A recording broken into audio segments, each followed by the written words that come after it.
میرے بھائیوں وہ آنے والا کون تھا؟ سارے بولے وہ آنے والا عمر تھا، وہ آنے والا عمر تھا، وہ فاروق اعظم تھا۔ پیغمبر دو عالم صلی اللہ علیہ وسلم نے جب اس آنے والے کو دیکھا، خدا کے انتخاب کو دیکھا، تو نبی صلی اللہ علیہ وسلم نے، صحابہ نے نعرہ تکبیر بلند کیا، اللہ اکبر کی آواز مکہ کی گلیوں تک گونج گئی۔ اور کیا ہوتا ہے؟ جبریل امین آتا ہے۔ عبداللہ بن عباس فرماتے ہیں جبریل امین آئے اور آ کے کہنے لگے، اے اللہ کے نبی، یہ آپ کے صحابہ کیوں خوش ہو رہے ہیں؟ تو رسول اللہ نے فرمایا، آج عمر اسلام لے آیا ہے۔ تو جبریل کہنے لگا کہ اے اللہ کے نبی، ایسی ہی خوشی میں فرشتوں میں چھوڑ کے آیا ہوں۔ فرشتے بھی اسی طرح نعرہ تکبیر بلند کر رہے ہیں عمر کے اسلام لانے پہ۔ عمر کو اللہ نے منتخب کیا۔ میرے نبی نے فرمایا، اللہم اعز الاسلام بعمر بن خطاب او عمر بن ہشام۔ اللہ کے نبی نے رات کی تاریکیوں کو دعائیں کی، تہجد کے وقت دعائیں کی کہ اللہ اسلام کو عزت عطا کر، یا عمر بن ہشام سے یا عمر بن خطاب سے۔ تو اللہ تبارک و تعالیٰ کا انتخاب نفیل، خطاب بن نفیل کے بیٹے عمر کے لیے تھا۔ عمر آتا ہے، اسلام قبول کرتا ہے۔ کون عمر؟ وہ عمر جس کے لیے نبی نے فرمایا کہ ان اللہ جعل الحق علی لسان عمر وقلبی، کہ اللہ نے عمر کی زبان پر اور عمر کے دل پر حق کو جاری کر دیا ہے۔ کون عمر؟ جس کے لیے اللہ کے نبی نے فرمایا فرق اللہ بہ بین الحق والباطل، کہ یہ وہ عمر ہے کہ جس کو اللہ نے حق اور باطل کی تفریق کرنے کے لیے بھیجا ہے۔ علماء بیٹھے ہیں، ہم اگر اسلام کا مطالعہ کریں، دو چیزیں ایسی ہیں کہ جس کو اللہ کے نبی نے کفر اور اسلام کے اندر تفریق کے لیے کہا۔ پہلی چیز فرمائی الفرق بین العبد والکافر الصلاۃ، کہ کافر اور مسلمان میں فرق کرنے والی چیز نماز ہے۔ اور دوسری چیز رسول اللہ صلی اللہ علیہ وسلم نے کیا فرمائی؟ فرمایا فرق اللہ بہ، اللہ نے اس عمر کی وجہ سے، اللہ نے اس عمر کی وجہ سے حق اور باطل کے درمیان فرق کر دیا ہے۔ کون عمر؟ موضوع کی مناسبت سے بات کرتا ہوں۔ کون عمر؟ حضرت حسین سامنے آتے ہیں، فاروق اعظم سلام میں پہل کرتے ہیں۔ آج حسین سوچ رہا ہے۔ کون حسین؟ جس کے تذکرے سننا ہمارے لیے عین عبادت ہے۔ حسین سوچتا ہے کہ امیر المومنین جب بھی ملتے ہیں سلام میں پہل کرتے ہیں، تو کیا آج ایسا نہ ہو کہ آج حسین سلام میں پہل کرے، آج امیر المومنین کو موقع ہی نہ ملے۔ حسین چھپ جاتے ہیں، حسین چھپ جاتے ہیں کہ آج میں سلام میں پہل کر کے دکھاؤں گا۔ حسین چھپتے ہیں، عمر بن خطاب جاتے ہیں، ابھی حسین اوٹ سے نہیں نکلے، حضرت عمر نے دور سے کہا السلام علیکم یا حسین ابن علی، اے حسین بن علی تجھے میرا سلام ہو۔ حسین سامنے آئے، کہا کہ امیر المومنین آپ کو کیسے پتا میں یہاں چھپا ہوں؟ حضرت عمر نے حسین کو گلے لگایا اور کہا کہ حسین تجھے بتانے کی ضرورت نہیں ہے، محمد کی خوشبو ہے بتاتی ہے کہ اس کا دوتا کہاں پہ ہے، اس کا نواسا کہاں پہ ہے۔ یہ محمد کی خوشبو ہمیں مکہ کی مدینہ کی گلیوں میں بتا دیتی ہے کہ آگے حسین بن علی موجود ہے۔ حضرت حسن تشریف لاتے ہیں، حضرت عمر موجود ہیں اپنے کسی سرکاری کام میں۔ وہ عمر قربان جاؤں اس عمر پہ، پیغمبر دو عالم صلی اللہ علیہ وسلم کے آنگن کا وہ خوشبودار مہکتا پھول، رسول اللہ کے دامن کی وہ عظیم ہستی، وہ عمر اپنے کام میں مصروف ہے۔ حضرت حسن آتے ہیں، حضرت حسن آتے ہیں۔ کون حسن؟ حسن بن علی، حسین کے بھائی۔ وہ آتے ہیں اور کیا دیکھتے ہیں کہ مجھ سے پہلے عمر کا بیٹا عبداللہ بن عمر بھی لائن میں لگا ہوا ہے، اور لائن کس چیز کی ہے؟ کہ امیر المومنین سے ملاقات کرنی ہے۔ حضرت عمر رضی اللہ تعالیٰ عنہ نے، بات سنیں، بات ہم جاری رکھتے ہیں۔ حضرت عمر رضی اللہ تعالیٰ عنہ نے حضرت عبداللہ بن عمر کو، اپنے بیٹے کو کہا کہ اے بیٹے واپس چلے جاؤ, ابھی وقت نہیں ہے کہ میں آپ کو ٹائم دوں. وہ واپس جانے لگے. حضرت حسن نے دیکھا وہ وہیں سے واپس ہو لیے کہ جب ان کے بیٹے کو ٹائم نہیں ملا تو مجھے بات کرنے کا وقت کہاں سے ملے گا. لیکن ہوتا کیا ہے, حضرت عمر کی نظر پڑتی ہے, واپس بلایا کہ واپس بلاؤ حسن کو. کہا کہ اے حسن, یہ میرا بیٹا عبداللہ بن عمر ہے, یہ میرا بیٹا عبداللہ بن عمر ہے, اس کے لیے میرا دروازہ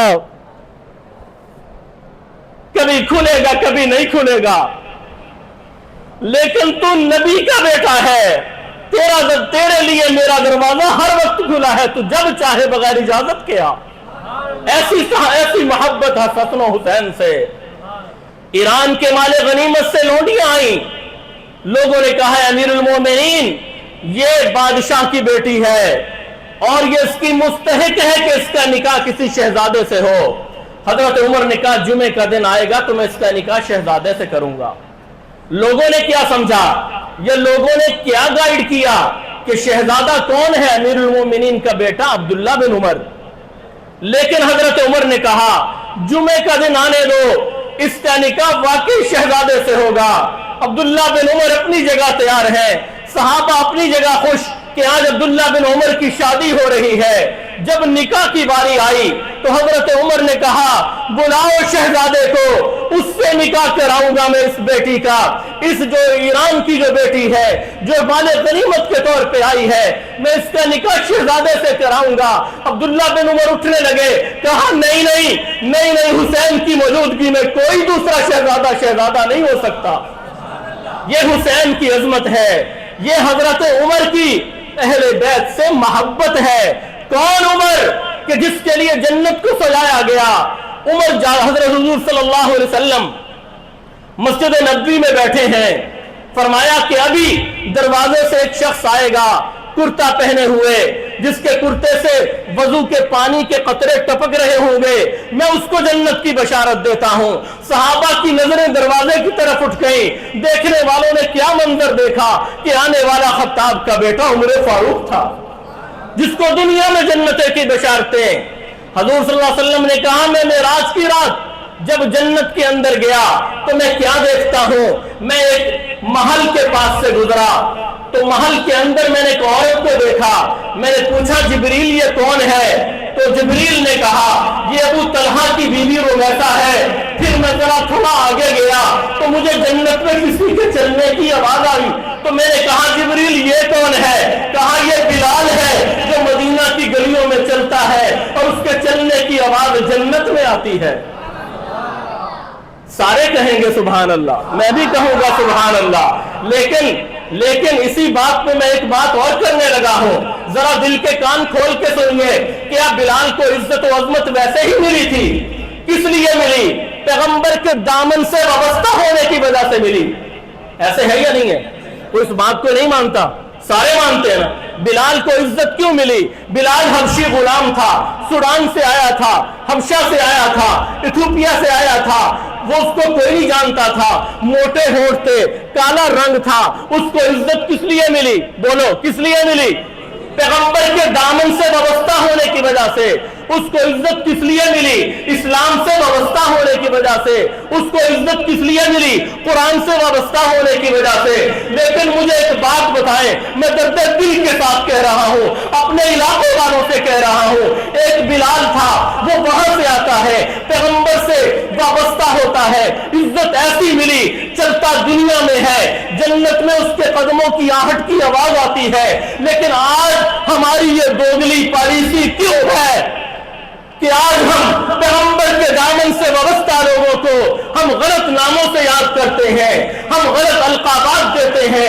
ہم کہتے ہیں کہ مسجد میں پڑھانے والا تو فلاں کا بیٹا ہے, وہ تو فلاں قوم کا ہے جو قرآن پڑھا رہا ہے. ہم سائی ہیں, ہم مہر ہیں, ہم کاٹھیے ہیں, ہم تلے ہیں, ہم سید ہیں, ہم فلاں ہیں, ہم فلاں ہیں. کیا ہم اس لڑکے سے جا کے قرآن پڑھیں؟ کتنی بری بات ہے, مجھے بتائیں.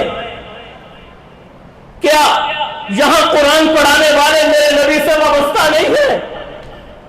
کیا وہ قرآن پڑھانے والے اسلام سے وابستہ نہیں ہے؟ کیا انہوں نے نبی کے دامن کو چھوڑ دیا؟ کیا انہوں نے قرآن کو چھوڑ دیا؟ یہ عزت کس نے دی ہے؟ ان کو قرآن نے دی ہے۔ اتنی اگر آپ کو عزت کی ضرورت ہے، یا جو بندہ ایسی بات سوچتا ہے تو وہ خود مصلی پہ آئے اور اس جیسا قرآن پڑھا کے دکھائے۔ میرے نبی نے کہا تھا ان اللہ یرفع بہذا الکتاب اقواما ویضع بها آخرین، کہ اللہ اس قرآن کے صدقے قوموں کو بلندیاں دے گا اور اسی قرآن کی وجہ سے لوگوں کو پستیوں میں دھکیل دے گا۔ میرے بھائیوں، ہمیں سوچنا چاہیے قرآن کیا کہتا ہے۔ قرآن کہتا ہے فَلَا تُزَكُّوا أَنفُسَكُمْ هُوَ أَعْلَمُ بِمَنِ اتَّقَىٰ، اپنے آپ کو پاک سے باز نہ سمجھو، میرا رب جانتا ہے کون زیادہ پاک ہے۔ یہ باتیں درمیان میں ایسے ہی آ گئی۔ قرآن کہتا ہے ہم نے تمہارے شعبے، تمہارے قبیلے کس لیے بنائے؟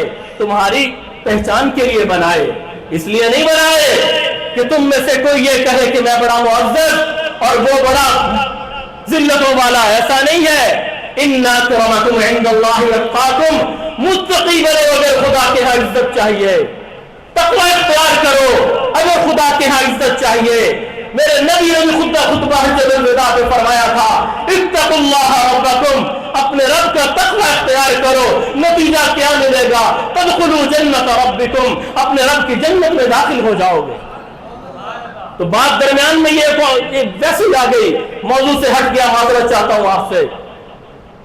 تو میں بات کر رہا تھا، حضور کا گزر ہوا تو آواز آئی، میرے نبی نے فرمایا، بتایا گیا کہ یہ بلال کے قدموں کی آواز ہے۔ آگے گئے، ایک بہت خوبصورت محل دیکھا میرے نبی نے، اس میں ایک لونڈی بیٹھی ہوئی ہے، ایک انتظار کرنے والی خوبصورت خاتون بیٹھی ہے۔ نبی نے پوچھا جبریل یہ کس کا محل ہے؟ فرمایا یہ عمر بن خطاب کا محل ہے۔ حضور جب عمر کو یہ حدیث سنا رہے تھے تو کہا ہے عمر، اگر مجھے تیری غیرت میرے سامنے نہ آتی تو میں اس محل کے اندر چلا جاتا، لیکن میں تیری وجہ سے نہیں گیا۔ عمر کہنے لگے اللہ کے نبی کیا میں بھی آپ کے ساتھ ایسا سلوک کر سکتا ہوں؟ آپ کیسے میرے بارے میں سوچتے ہیں؟ میں تو آپ کا غلام ہوں۔ کون عمر؟ کہ جس کو نبی صلی اللہ علیہ وسلم نے فرمایا کہ عمر جہاں سے گزرتا ہے شیطان راستہ بدل دیتا ہے۔ اللہ نے پوری مخلوق کو کہا کہ شیطان سے بچ کے رہنا، لیکن شیطان وہ واحد چیز ہے جو اپنی ساری مخلوق کو کہتا ہے کہ عمر سے بچ کے رہنا، جو اپنی سارے چیلو چانٹوں کو کہتا ہے، جو اپنی جیسی مخلوق کو کہتا ہے کہ عمر سے بچ کے رہنا۔ کتنا بڑا عمر کا مقام ہے۔ آؤ ذرا دیکھو پیغمبر کے دامن کے ساتھ وابستہ عمر طواف کر رہا ہے۔ عمر پیغمبر کے دامن سے وابستہ دامن نبوت پکڑ کے طواف کر رہا ہے بیت اللہ کا۔ جب طواف مکمل ہونے کے قریب ہے عمر پوچھتا ہے اے اللہ کے نبی یہ قدموں کے نشان کس کے ہیں؟ اللہ کے نبی نے فرمایا یہ تمہارے باپ دادا ابراہیم کے قدموں کے نشان ہے۔ عمر کہنے لگا اے اللہ کے نبی میرا دل کرتا ہے ان قدموں کے نشانوں پر 2 نفل ادا کروں۔ حضور خاموش ہو گئے کیونکہ ابھی اللہ کی طرف سے کوئی اجازت، کوئی حکم نہیں آیا تھا۔ پیغمبر دو عالم خاموش ہوئے، جبین اطہر پر پسینے کے خوشبودار قطرے نمایاں ہوئے، وحی کے آثار آئے۔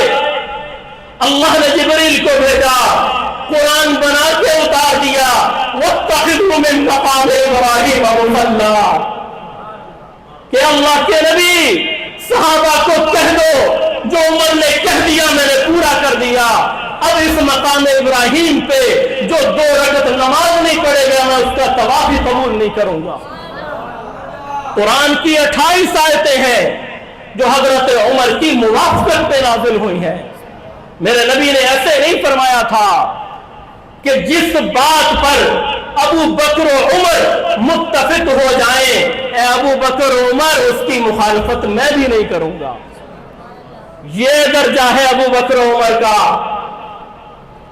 حضور صلی اللہ علیہ وسلم سے حضرت عمر کہنے لگے کہ اللہ کے نبی میرا دل چاہتا ہے کہ مسلمان عورتیں پردہ کیا کریں۔ ابھی تک پردے کا حکم نازل نہیں ہوا تھا، اللہ نے قرآن بنا